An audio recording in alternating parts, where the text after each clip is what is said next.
Question: what's Red, White, and Blue and took 7 years to come out? Find out on ComicPOP.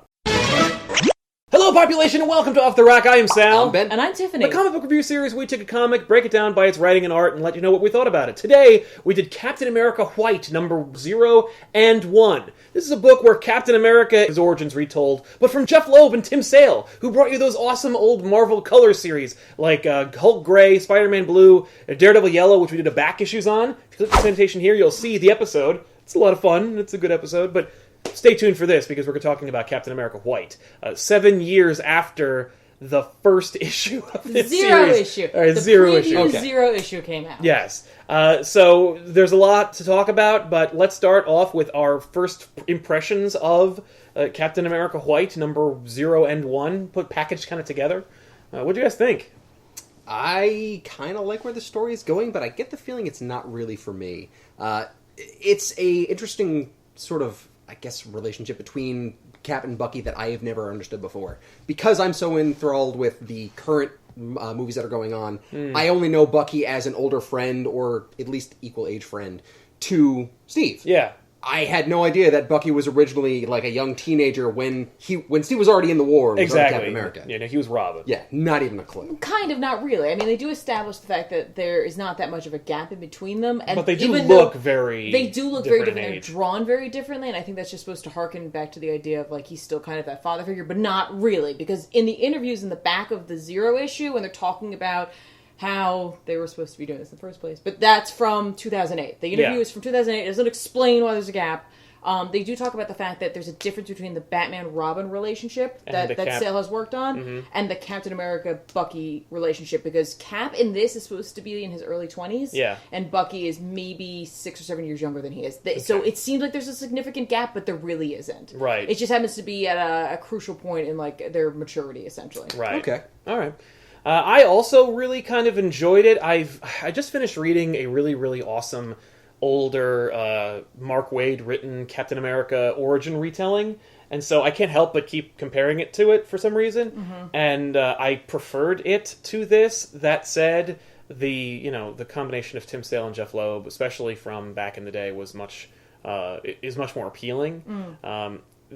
But I feel like we've done the Captain America origin to death, and I feel like it's kind of an odd choice to do it again. I know that we're exploring some different ground, but it feels like we've done it up before. You know what's funny? Both of you have mentioned the fact that this was a Captain America origin retelling, and not once when I was reading it did I think that. Well, it's not... Well, okay, we don't see, Steve get the serum, we don't see him become Captain America. And, but at no point did I go, this is an origin retelling, and, it didn't even occur to me. Probably because, for me, Cap was only active in World War II for, maybe a year. For me, when I read this book, because of the fact that, I did read Spider-Man Blue. Yeah. And I was a Daredevil part of Yellow. Daredevil Yellow. That's right, you were in that. I was in that one, which you can still check out later. I felt that this was, again, it's along the same vein, and I enjoyed the fact that it's taking the stoic character of Captain America and giving him a moment to feel... I mean, he's always felt the guilt when it comes to Bucky. But to give him this very, humbling, humanistic moment where, he doesn't... for the reader, because it is very much to us, the narration is very much to us. It's a very private moment for him, to give him this moment to just be a man instead of being a hero. Yeah. And, I really thought that was cool. And I also like books that examine... especially these very heroic characters, like Spider-Man and Daredevil and Captain America and, I guess Hulk, but I didn't read that one, examining death and, the ramifications of that, considering the fact that you think about it, they really do face it on a daily basis sometimes, you know what I mean? But, and often those characters are defined by some element of death. But, to really question it and to examine it. And I know that has a lot to do with Loeb and his... relationship. For those who don't know, he had a 17-year-old son who died of cancer. Yeah. And in those interviews, they touch on it for a moment about how his son and he were very much father and son, but also best friends. And so he, when writing this, felt that connection between Bucky and Cap. And Cap, so we see. Yeah. So again, for me, I didn't even think about it or acknowledge it as a Captain America origin. For me, it was kind of just here are some thoughts and a retrospective on it. Yeah. And I really liked it. Yeah. That's a long way of saying I really liked it. That's fair. Okay, we can't talk about the book without breaking it into the writing and the art, which I feel kind of go hand in hand, but let's try to talk just about the writing for now, since you kind of segued into it. Sure. I thought the writing was solid. It feels very similar to the Jeff Loeb that I know. For some reason, the narration, while normally in the Color series I find it to be a compliment, this one felt a little tedious. It felt a little too much verbiage for me. That said, I guess it's just because I really wanted to just... The images we saw are so striking that I found the commentary to kind of be distracting.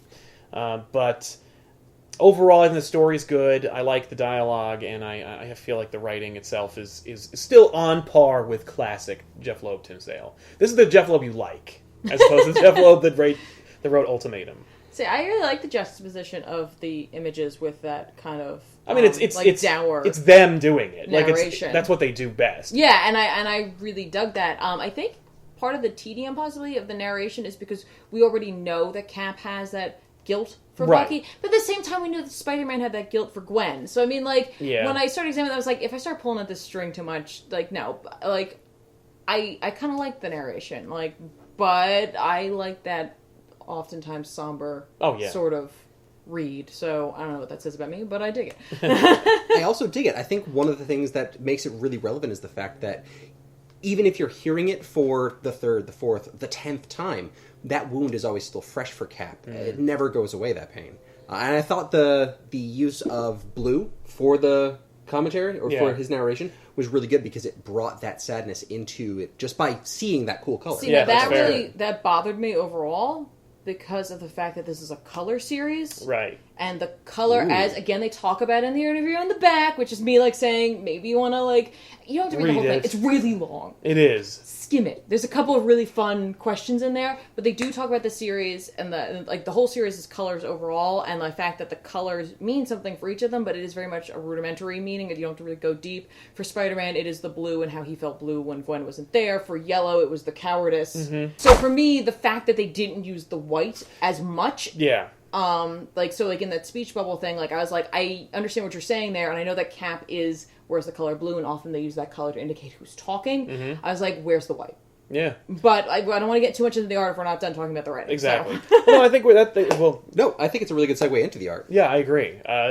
As far as the art goes, you know, there's moments where I thought it looked great, and there's moments where I thought there was a little bit of a slip, but it was all for pretty much true to form for me. I was like, oh boy! It was like welcoming an old friend back into your life. For some reason, I felt not connected with the art as much. I felt like it was not well matched to the story, and that's probably because I wasn't as into the story as I thought I was going to be.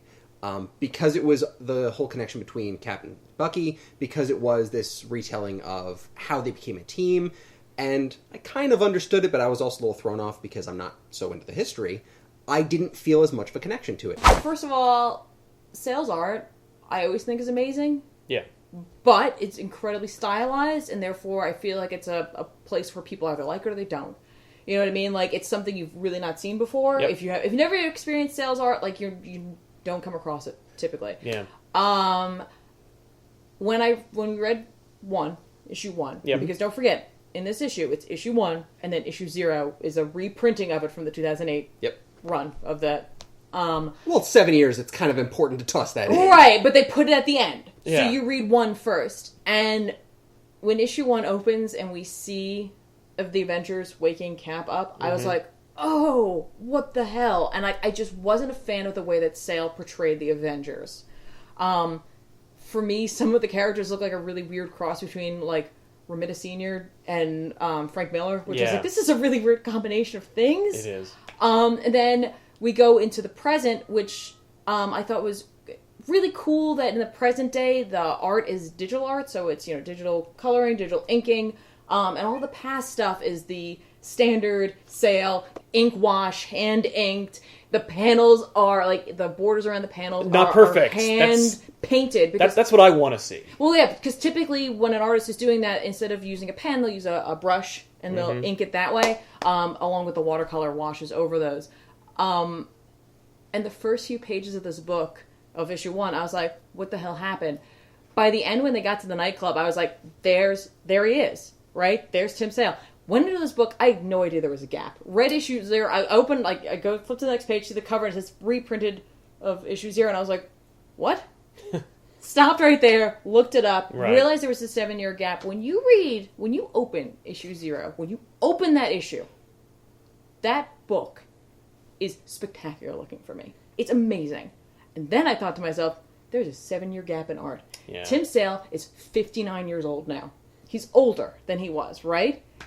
And you can feel him in issue 1 remembering how to do this, remembering how to draw these characters, remembering how to put the panel composition tell a story like this together, to like remembering what it was to draw issue 0 and bringing it forward. Because issue 0 is just beautiful for me. Like, the panel composition is spectacular. Like, they use the white a lot more in that. And I'm really excited to see what issue 2 brings, to see if Sale's just back. Right. Like, I'm telling you, by the end, he's there. Then again, he's also drawing people. Tim Sale, for me, draws people, just straight up people, not like, you know, like Thor and Iron Man, you know what I mean? Like, he just draws people really, really well.